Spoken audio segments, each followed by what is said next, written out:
So moving on from one insightful session to the other, we now look forward to having an engaging time with this one as well. Our topic for the moment is framing the female forward narrative, I beg your pardon, with the amazing team of Prime Video's Hush Hush. May I please call upon stage Priyanka Sinha Jha, co-founder, Talkietive Content Creators, author and columnist on stage to moderate this session. Loud cheers please, ladies and gentlemen.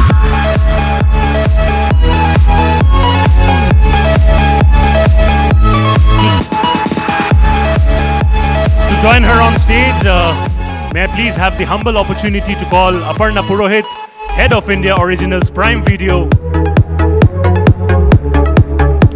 Vikram Malhotra, Founder and CEO, Abundantia Entertainment,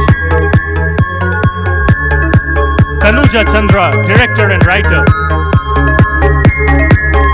Soha Ali Khan, Indian actress.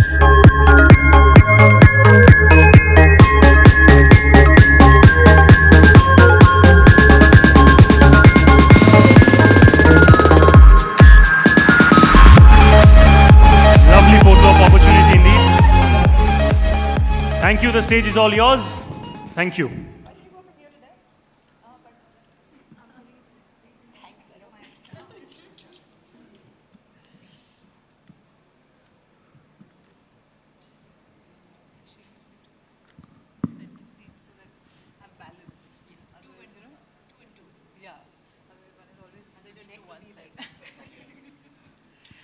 Good afternoon, everyone. So excited to be here for this panel discussion, and as you can see, I have a great panel here with me. Tons of questions that come to mind, but let me start off with you, Aparna. You've been such a strong voice in the media and entertainment industry. We've seen what a great job you've done with Prime Videos and the kind of commissioning of shows that you've done, and a lot of the content has had a very strong female influence, and the female characters are also very noteworthy, regardless of whether it's a show which is led by a female character or not, But besides that, you've initiated a very, very interesting survey, which is called O Womania 2022 study, along with Ormax and Film Companions. So, which is such a fantastic study of what the entertainment industry is about, what is the scope of women, how do they feature as stakeholders. And obviously, diversity, equity, and inclusivity are very important to you, which is why I suppose you keep coming back to such initiatives. So tell us a little bit about why are these things important to you? What triggered off this particular study? Thank you so much for having me here today. I would say that women make 50% of the population, and yet stories about them, stories from their point of view, stories told by them are so few. I remember growing up, the only images that I could see on television or films, were women in kitchen, in washing, taking care of children, dressing up, longingly waiting for men to come back, and they stay with you. They remain with you. So content, subliminally shapes culture. It influences the way you think. It influences an entire generation. So it's really important what you put out, because young audiences are looking for role models, and they end up becoming the role models really in growing up years. I remember 20 years ago when I had moved to Bombay to work in films, it used to feel like just the fact that you've got the opportunity to be on the sets is your good fortune. But for men, it was also salary, One was always left out of outdoor schedules, because, you won't be able to share rooms, there'd be no bathrooms. It's just unnecessary. So, one would get left behind, no equal pay for just sometimes the more work that you'd put in. And I think I'd vowed then that if ever I'm in a position of influence, if ever I'm in a position of authority, I would never let that happen. I will always ensure that there are women who have a seat at the table and they have a voice. And I'm really glad, someone kept the door open for me and I could come in, and I'm always going to keep that door open now. I think it's really important, and if we are not going to make that change, then who would? Therefore, I feel diversity, equity, inclusion are not just essential, they're par for the course, really. We can't, whether you rightly said, whether the film or a show is driven by a woman, women will be there in that story. And if they are there, they need to have agency, they need to have a voice. It's really important. And for that, you have to make systemic, deliberate, mindful interventions. That's really important. Yeah. True. A big hand for that. How many people do that, actually? And a big hand for the entire panel here, because all of them are truly like pioneers in their own specific areas. So coming to you, Vikram. I mean, he's a minority over here, but regardless. Very brave. Happiest being a minority. You're feeling okay, Vikram? So, Vikram, you've been a producer for the longest time. But I remember from our days in, when you were at Viacom 18, and you took on this massive risk of commissioning some like really big projects like Kahani. When I say big, I don't necessarily mean in terms of budget, but the whole idea of releasing these films, releasing these films, which were women-led and not in a niche way. You put them in the mainstream. You treated them like mainstream films, as you would for the film of any of the leading male actors, right?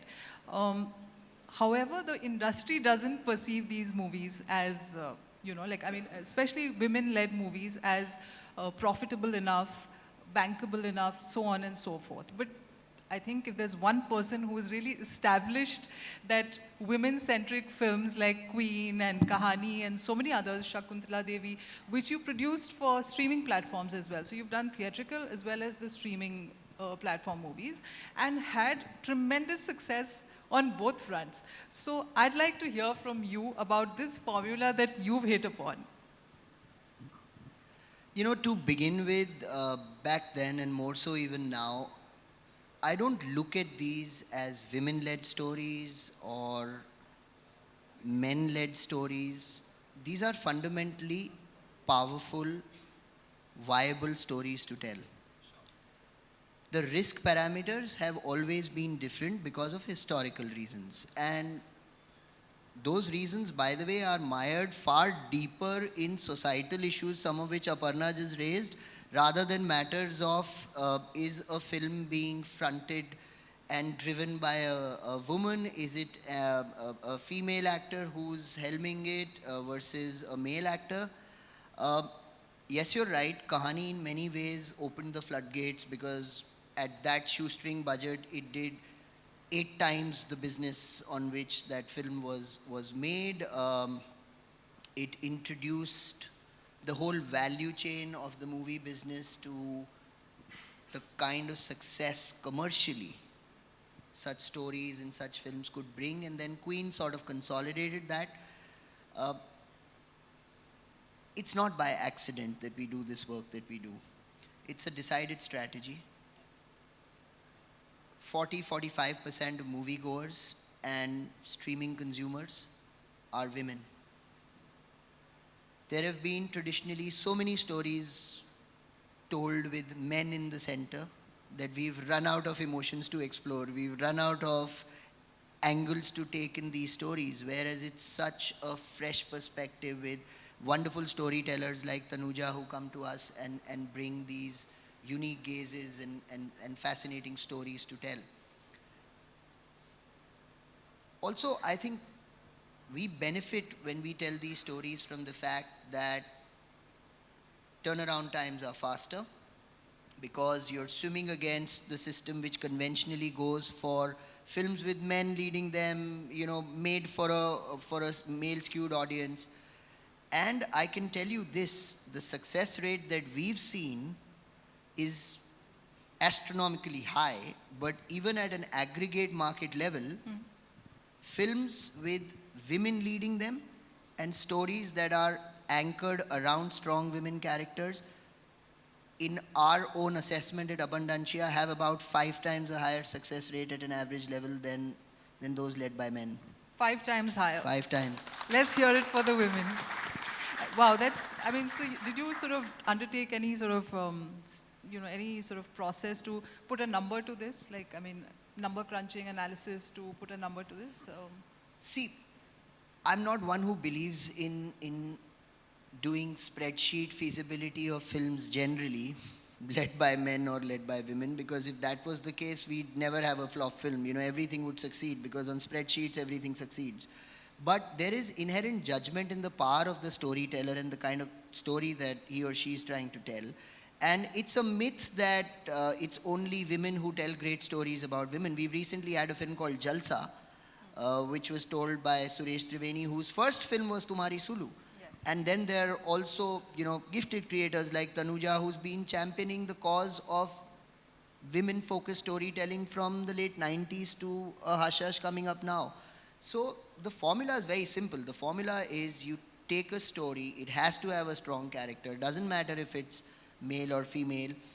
What does give it an edge if it is female is that there's so few of them happening in the market. It's just so distinctive. It instantly connects with, like I said, 40-45% of the audience sitting there that does not get anything custom created for them, that does not represent their lives, their aspirations, or simply put, just people like them on screen.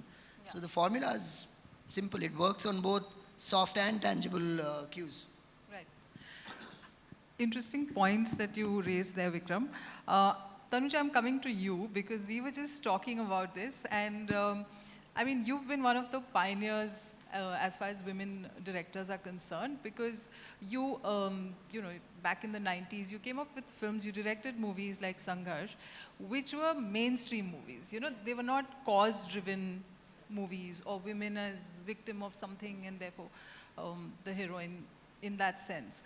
And these were also very male-led films. They were not thematically women-led subjects in that sense. You know, they had a very strong male presence as well.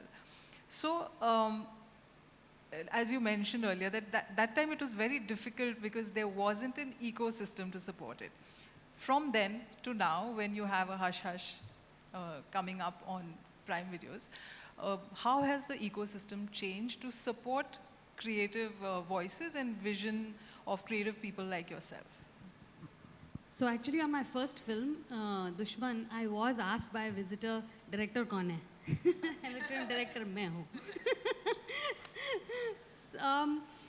And I also did have to have a male presence in the stories because those would not be funded without a male star. Yes. So, and also there was a lot of favor asking because it was a smaller role in terms of length in the film than the female. So there were lots of challenges, and I think I was one of 5, maybe 6 female directors. And for me, it's a life cause, not just a thing to think intellectually, but it's something that is personally extremely important to me, and I have only become more and more drawn in that direction and not less. So it's a very happy time for me now when I don't have to think that will this get funding, because there is that opportunity, and like Aparna said, and of course like Vikram said, that now it's no longer that arey nahi ye to auraton wali picture hai, you know, it's like, oh, good story, and that question doesn't arise, that is it a female protagonist, is the male? That to me is personally important because I want to tell that story and I want to be a part of that project. But the fact that it's not coming as a requirement from the producer is a great thing. Although I have to say that it's not a fair playing field till half the content isn't female, isn't of the female genre. Sure. And until half the directors are not female, you know, writers, producers, until then it'll not be a perfect situation. Okay. I guess you're working towards that goal. Yes. You know, when interestingly, I'd gone to the Berlin Film Festival. That was the year that Angelina Jolie had directed her first film, you know, The Land of Blood and Honey, I think it was called. And I watched the film. It was, you know, I mean, you could pick faults with it as one always does as a reviewer. But what was very interesting in that it was a war film. And what was very interesting about that movie was that there was a lot of, there were a lot of stories of the sort of destruction that war brings. And not just in the number of battleships that are destroyed and things like that. It was very personal. It was a story of women who are raped. Not the story of women, but as casualties of war, and which was very interesting because you don't see it that much in war films or war stories. And so she was questioned about it, and she gave her point of view and all of that. Now, whenever one speaks to a female artist, whether it's a director or an actor, the thing is that, we just actors, we don't see it as a female or a male thing. But there is definitely a difference when when you sort of talk about the female gaze or the male gaze. Soha, how do you find that with the kind of roles and the stories that are presented to you now? And also working with more female women directors, producers, etc. Do you see a difference? I would like to say that there are no differences between a man and a woman. There's nothing that, this is what I'm teaching my daughter. This is what she's being taught at the age of 4, that, she comes home and says, there's nothing that I can't do that, Papa can do, etc. But there is something about gender that is real. Like, for example, Aldous Huxley said, you may forget someone's name, but you won't forget whether they were a man or a woman. And there's also a documentary filmmaker called Mark Cousins. He's actually said, women tell stories. There are lots of women filmmakers. But if you watch their films, there is a lens to it. Even when things like war, whether it's Hurt Locker, whether it's Angelina's film, there's less violence, there's a different story, there's a difference to it. So I think that is undeniable somewhere. In terms of my experience, of course, firstly, visibility is undeniable. I have been on many, many sets where Bharti, who's been my hairdresser for very long, and I have been, the only women around. And often she has fought battles for me that I've been a little reticent about doing. Like, we've been shooting in Punjab where there's flat land. You can't even go behind a tree if you need to go to the loo. And, she's asked for things that I've been like, let's see. Because you want to be a team player, you don't want to be an inconvenience. Fussy. Yeah. But now, of course, coming many years down the line to Hush Hush, where you saw more women than you saw men on set. And of course, when you are more in number, your requirements are catered for. So there were never issues like that. And of course, it was a much more fun set as well, which I do believe happens when you have women around. It's just more fun. So my experience, of visibility, of seeing lots more women heads of department, and then the trickle-down effect of that, because they hire more women, etc. A sense of security, because then someone is there to make sure that women are dropped home if you're shooting in Gurgaon late at night or places. So looking after making sure that women are safe and comfortable at work. All these things become norm, which is not the norm. At all. And I really feel that even on stage right now, where these are the change makers here, but there are very few change makers. People are still towing the line out there. And, I don't even want to judge people because there's so much fear out there today. It is a business. You want to make your money. You want to live safely. You want to look after your family. How much do you want to rock the boat? And as artists, of course, you do rock the boat. But I think what people are doing is that they're pushing the envelope a little bit without upsetting people. And people do get upset by women who speak their minds. In real life, there are lots of women, some of them are actors, who speak a lot and passionately about what they believe in. And people sort of roll their eyes at them and say, why? It's not really something that we want to see. It's not feminine. And, they speak dismissively and derisively about it. Similarly on screen. Again, cutting this short, my first film, Dil Mange More, I was offered it. I'd just come back from university abroad. 3 girls. Firstly, you don't choose a film with 3 girls as your launch platform. I was empowered. I made my own decisions, which means you also make your own mistakes. And I looked at the script. They said, you can be any of the 3 girls. And I chose the girl who chooses her career over the boy because I related to that. And my mother said, you've written yourself out of the narrative. A heroine is the person who ends up with the boy. And I said, but she's 20. you know, and she has a whole life ahead of her, and she's fun, and she's spunky, and she said, no, if you are overly ambitious, you will be seen as a negative character. Now that has changed today. And I did play many roles also earlier on, whether it was Khoya Khoya Chand, which is a biopic where I worked with Sudhir Mishra, also wonderful as, you know, in portraying women's roles and the complexities. You know, not everyone is virtuous just because you're a woman, and you have ambition, and you can do things that are wrong, you know, as well. You know, like Hush Hush and the character that I play in Hush Hush, which was, again, so much fun to bring elements of me to the screen and not be apologetic. You know, so things are definitely changing. I'm very optimistic about the future. I do think the OTT platform, for example, has led to me being employed today, which in my getting to mid-40s now, you know, I don't think that there would have been a space for me in content a generation ago. So I'm very happy, and I'm very happy for these people on stage right now, and we need more Yes, such people. absolutely. You know, since we're talking about numbers and business, which is so integral to all of this happening, Vikram, you made a very important point about the box office success, that there is significant data to show that women-led stories do 5 times as well as what male-led stories do. Both Aparna and you, I'd put this question to the both of you. Do you see that on streaming platforms as well?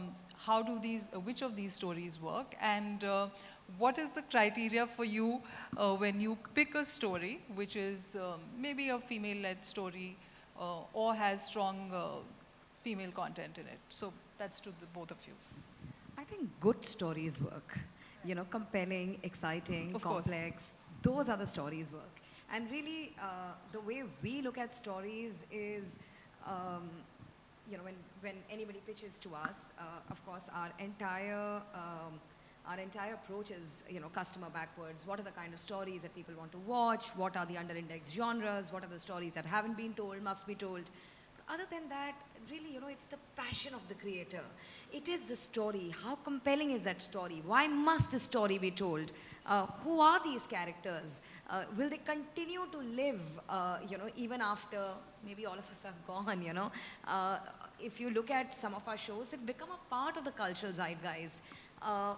There is this common perception that men will not watch content that is about women. It's a myth. I mean, on our service, Made in Heaven, 4 More Shots Please, Shakuntala Devi, you know, these are most watched content. And, you know, they are most watched because they are being watched by everyone. So these are myths, you know, people watch good stories. And I'm so glad that we finally normalized this conversation. You know, we've broken these stereotypes. And interestingly, you know, out of the 42 original shows that we've launched, 50% of them have women as HODs, you know, in different positions like producers, directors, showrunners, writers, you know, production designers. 30% of them are directors. You know, this is huge. We are mandating that every writer's room must have a woman. You know, otherwise your show is not getting greenlit on our service. So I think it's the collective passion that is resulting in this transformation, I feel. This just thrills my heart. Thank you. Vikram, you want to add to that? Just that one bit about it's time that we busted this myth once and for all that it's only women that watch women in the lead or women in front of camera or stories that deal with subjects that are fronted by women. I can say this on record, we've received more accolades, more love from men on films like Jalsa, Sherni, even a horror film which had the anchor of female feticide in it like Chori. So, and that's translating into numbers. So I think this we have to get behind us that, oh, you're making Hush Hush, only women are going to watch this. I completely disagree. In fact, on Hush Hush, of course, you know, we have a very passionate feminist producer, but we have a woman director, you know, co-producer, writer, production designer, cinematographer. 2 HODs sitting here, the EP, the head of marketing in HOD Yeah. from Amazon sitting here, functional heads, they're all Even the they're all security women. team on The Hush security Hush. team. And All it's the first women. time I've been mic'd by Neha, a woman. You know, usually otherwise they come and they give it to the hairdresser and they say, "Kaun lagayega," and I was like, wow, it was amazing. Yeah.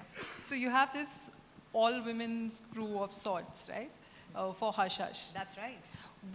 Tell us a little bit about Hush Hush, because it's been really hush hush. We don't know too much.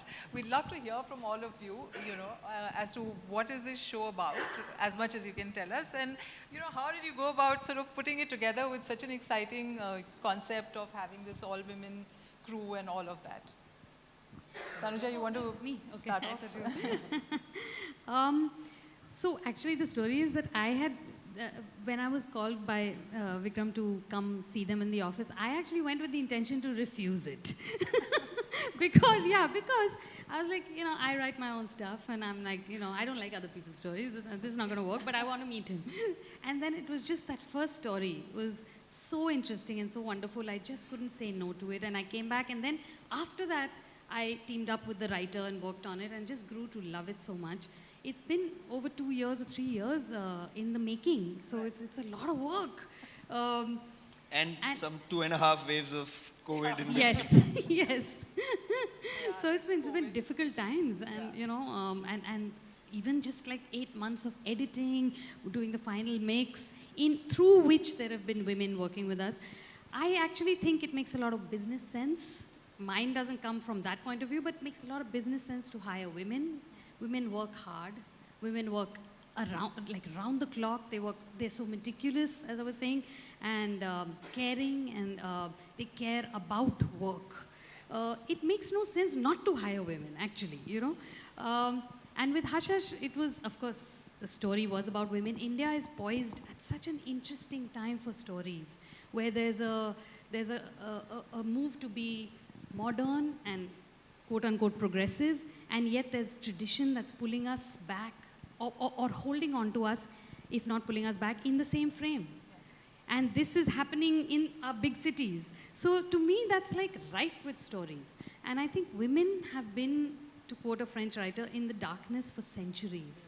And they are now sort of interpreting their own experience, which means the stories are bound to be new. It's not like men who are interpreting the available sort of reality. This is women's reality that hasn't been expressed. So therefore, like Vikram was saying, that there's this endless stories to tell about women. Yeah. And they are all around us. This country is bursting at the seams with them. So when people like Aparna, and I think it's beautiful that absolute openness as well as requirement that hire more women. Like I said, our producer sitting there, morning to night she was there. And constantly when I'd get tired, she's there to take up some issue that happens on the set every day. So she'll fix it. And I'm like, okay, now I have to stop work because it's like midnight. I've been on my feet 16 hours.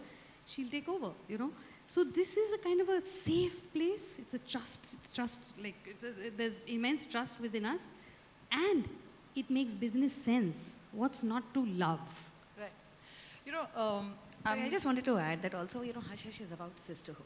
It's about women supporting each other. Okay. It's about women who are broken, women who are dealing with their conflicts, women who are not perfect, but together, they find solace in each other. So, there was sisterhood outside and there was sisterhood within, while making it. I was going through the Ovomanya report, and it because you mentioned sisterhood, so it just triggered off a thought that it says that only about 10% in the workforce are at senior HOD levels across departments, even behind the cameras, whether it's editing, production, and so on. How is it that, is that changing enough? And with people like you and Vikram in positions of power where you can empower teams, not just by hiring, because hiring is one part of it, and we've seen this so often that you hire women and sometimes they're not able to cope with the demands of the job because there aren't enough sort of support systems within the professional ecosystem to help them. Whether it's, of course there is maternity leave, but there's always that pressure that, okay, if it's going to be longer, if there are these issues, if, all these kind of things which are there when women are employed.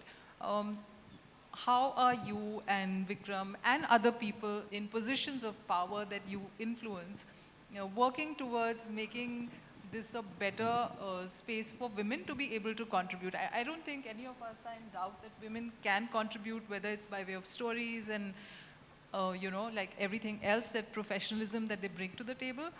But, you know, are they being supported enough? You know, you're right. The Ovumania report is stark. It's quite telling.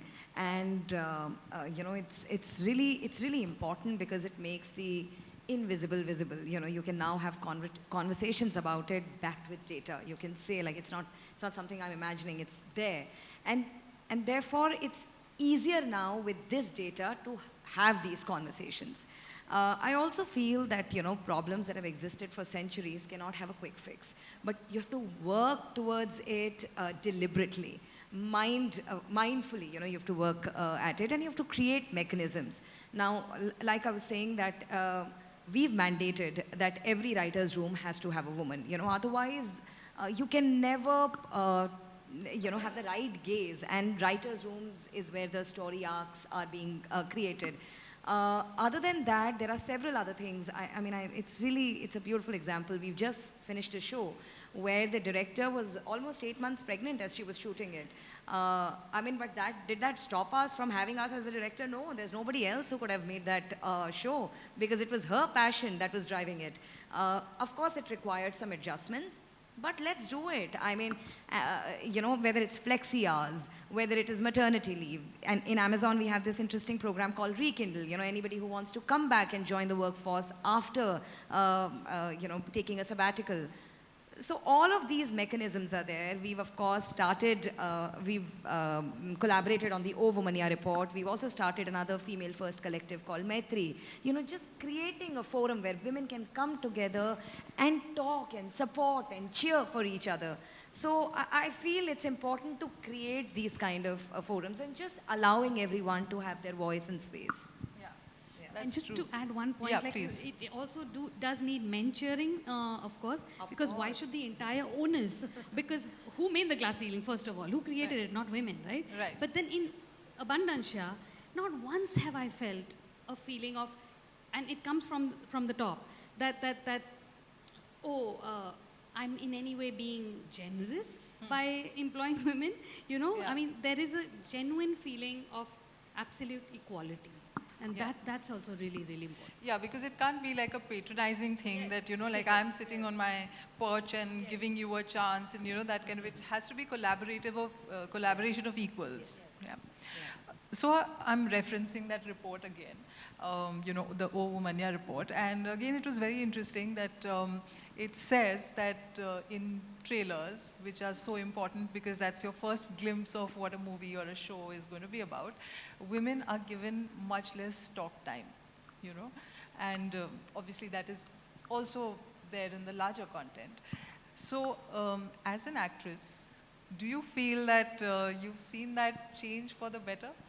Do women have more of a say in terms of, it's not just, you're not just a prop in the scene, or, you know, just doing the bare minimum of being a love interest? You have a point of view. It may be a smaller role, it may be a supporting role, but it can still be a strong role. Do you see more of that? Of course, I do see more of that. I mean, I think we've come a long way from the time that men would play women on stage to today. So if you look at the whole arc, and of course, if you look at Although also, now that's become quite a trend on TV. has it? It's also, but you know, content is going to reflect society. There are some people, and there should be more people who try and change the world. But it continues to be more of a reflection of what they see, and giving people something that makes them comfortable, as opposed to something that we are watching this, even though there may be a lot of women watching. Women are in the kitchen, they're doing a lot of work, they don't have that much time to watch television. The men are watching, you're watching as a family, so everyone will end up watching the same content. So it is, as I said, mainly a reflection of what we see around us. And India lives in many centuries. All of us are in a completely different world right now to many other women out there. I feel like my lens is so privileged. I'm so fortunate that my 4 mothers have fought the battles of going to university, of working in, you know, my mother's time where films was not a respectable profession at all. Today, you know, actors are role models. So we've come a long way. We're fighting to be on the poster. We're fighting to be bigger than, you know, your male counterpart on the poster if you have a bigger role, etc. Marketing is anyway, you know, when you're trying to get someone to watch something, you know, Kylie Minogue was all over the marketing of a film that she was a fraction of. So, you know, you will try and get people to watch it on the basis of what you think is going to appeal to them. I think the struggle is now, especially in a country like this, is the forward kind of proactive content, the, you know, content creation where you give people the life that you want them to live, you know, empower them that way. And I think that content is so powerful that way. You know, when I watch TV at home and I'm watching something and I'm watching other people watch it, it affects you, you know, and it can affect you for the good and for the bad. Speaking of trailers, you have to wait and see what Soha's doing in the Hush Hush trailer. So What does that mean? That statistic may just get skewed all over again. Yes, we can't wait to watch that. But Vikram, tell me something. You know, from the time that we were just discussing this earlier, that from the time that you had the theatrical releases, there was a certain sort of arithmetic to it, certain method to it. And then there was television, which was considered the women's medium, you know, because there were all these women's stories.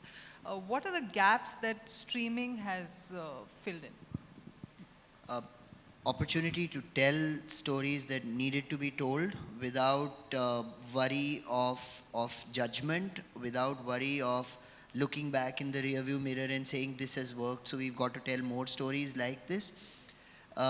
Television caters to an audience which historically is believed to not go out and work, which is why you see the kind of stories with so many family dramas and the typical soaps featuring women. That's a function of nobody attempting to tell stories that were at least even of a wider family interest, if not of a certain specific segment. But it's going to be driven by economics as well as creativity.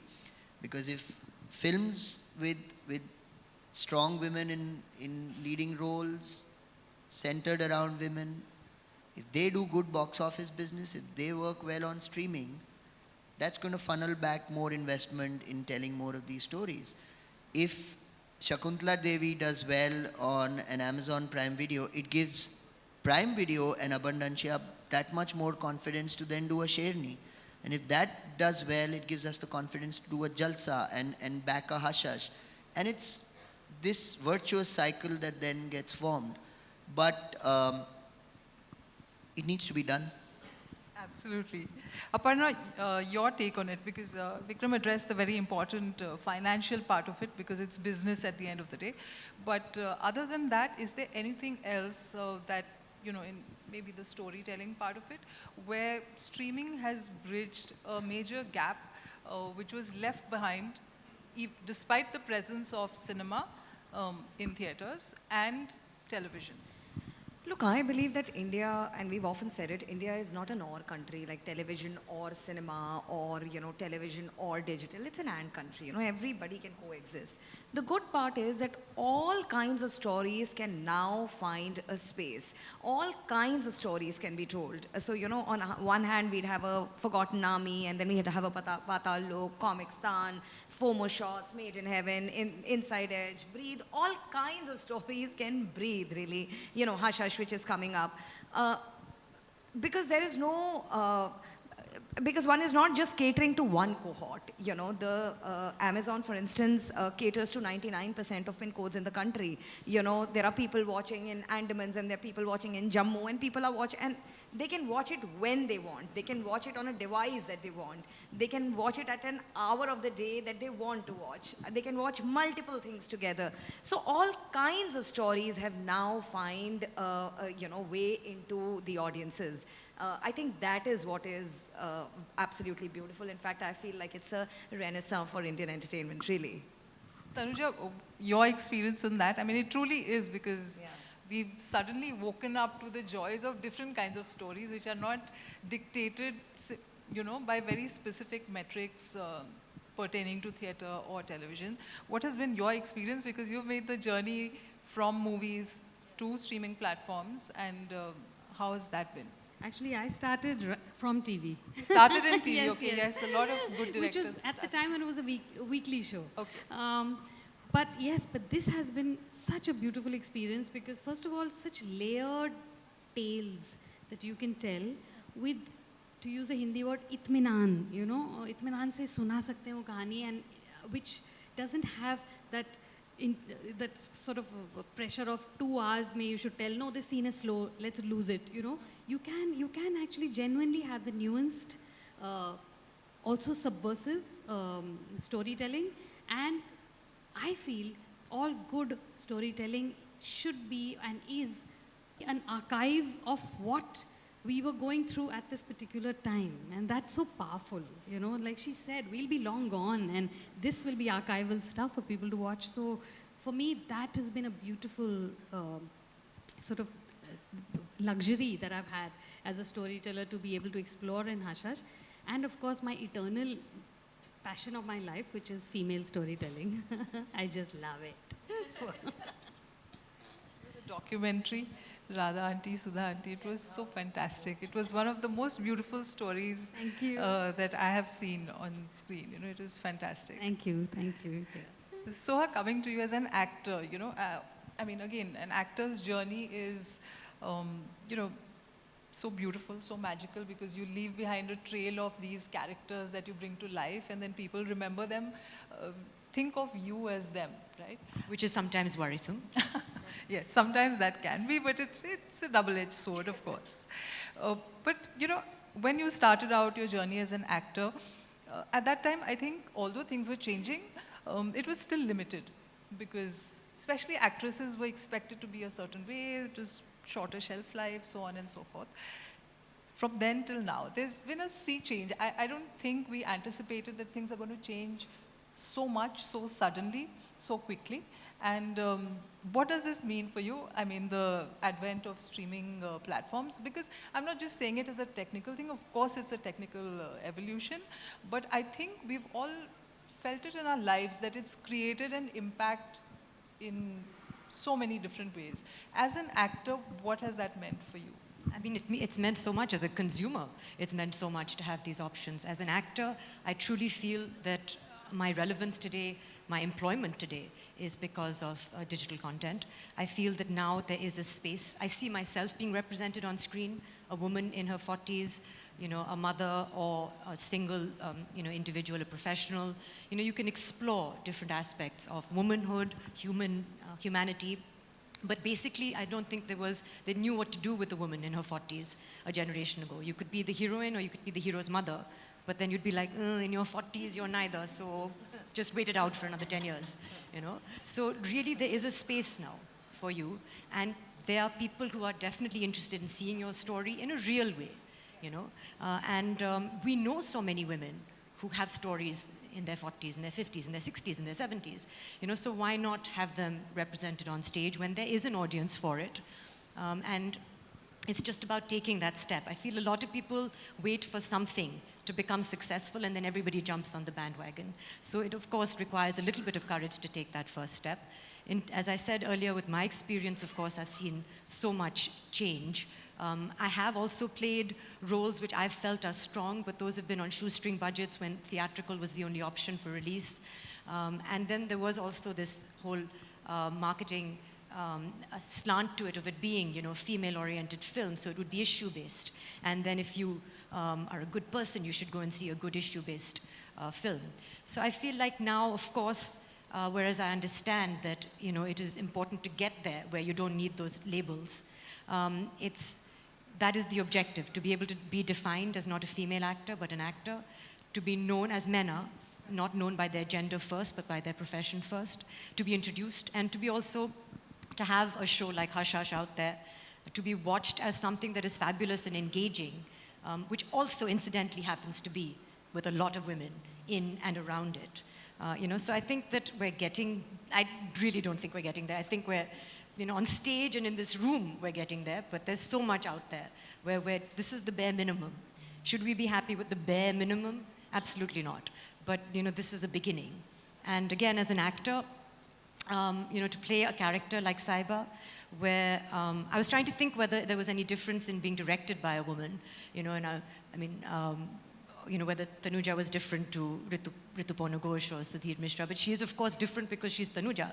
And it was so wonderful and liberating because I do think that there was a lot of communication, and I don't know whether that's a man-woman thing, but there was a lot of talk, which is very helpful for an actor. Even if it was, and there was some intimacy in the show as well. And as opposed to in the past where I've done a little bit of intimacy, it was sort of we didn't really discuss it. And this, there was a comfort level, there was a sensitivity, of course, which has been there in the past where the room was cleared and I was made to feel very comfortable. But even the character, in terms of, she is strong, of course, she's passionate, she's very feminine, she swears a little bit. This is the Oscar conductor music, thanks. So it was just very refreshing. I have played strong female characters before, but I felt that this did also push the envelope in a way where when you see the show, it will perhaps resonate with you more.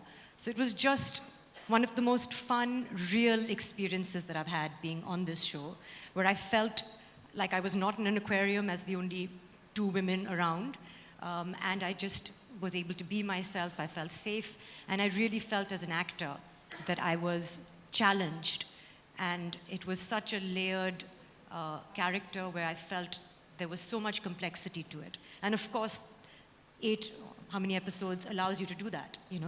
The OTT platform and content allows you to do that. And also flawed characters. It's wonderful to be able to bring in the flaws. And Saiba. You're not allowed to silence Come women. on. You can't have a panel on, female-forward narrative and not give us extra time. So, guys, come on, bear with us. But yeah, Tanuja just completely. After that, I'm just going to put one last question and we're going to wrap it up. Promise.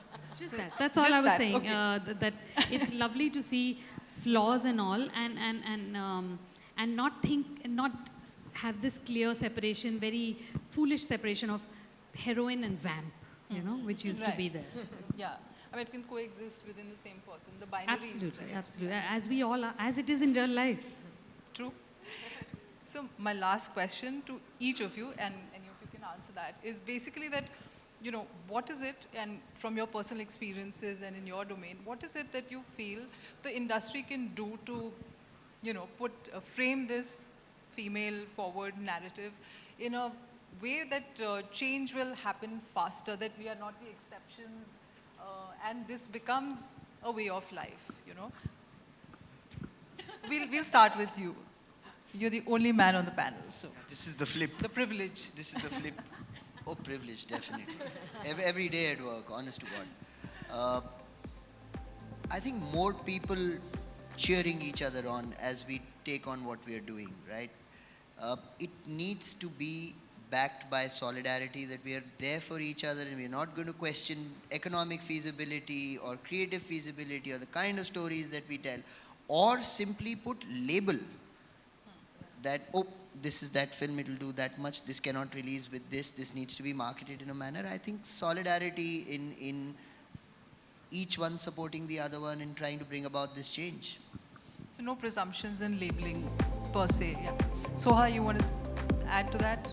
We're not going anywhere, you may just wait. Give us 5 minutes instead of playing that again. We're all, I've made 7 episodes of this show, they're not going anywhere, I promise you. They're going to say what they have to. I would very succinctly say more women on screen, more women off screen, and more women in front of the screen as well. I do think that, of course, where there's a lot of people watching, more women in cities and definitely in rural India, more data access to them, because if we're making shows about women empowerment, are those stories getting to the women who need to be empowered, or is it just the empowered who are watching them and not really, like my lens? So I would say that. Great. So more women in front of the screen, the audience and all of that. Tanuja? Yeah, just daring. I think that finally it's all about taking that step and having the courage to just go out there and do stuff that hasn't been done before. Because this does need kind of an exceptional courage if we really have to change things around. So just risk-taking. Yeah, I think that's very important. That's critical that, more people stick their necks out like Aparna and Vikram. Yes. Aparna. +1 to everything that everyone said, but I just want to add that diversity, equity, and inclusion needs to be measurable, it needs to be actionable, and we need to be mindful about it. We can't imagine that it'll just happen. It won't Yes. just happen. We'll have to Right. do it. Yeah. And I think we'll just have to come together and mindfully, deliberately, bring about this change. Absolutely, and thank you for putting it on the table, articulating it out there, diversity, equity, and inclusivity. Critical goals to work towards, and thank you all of you for being part of this lovely panel, giving your views, being very patient, and look forward to Hush Hush and a lot Thank more you. stories. Thank you guys for being a Thank lovely you. audience.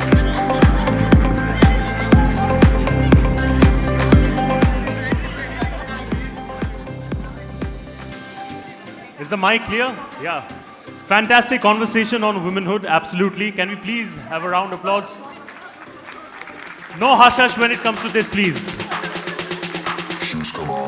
And one more request, may I please welcome Vineet Dhawan from Dcafe to kindly give away the mementos for the same.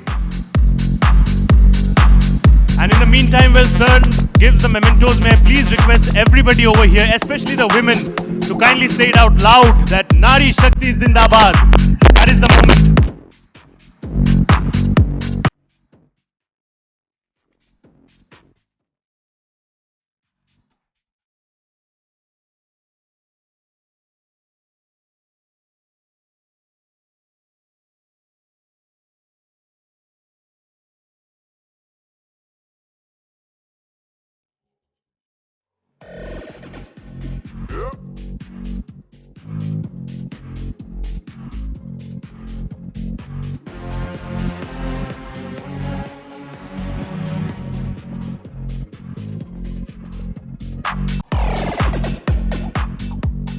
Thank you so much, and special wishes for Hush Hush going forward.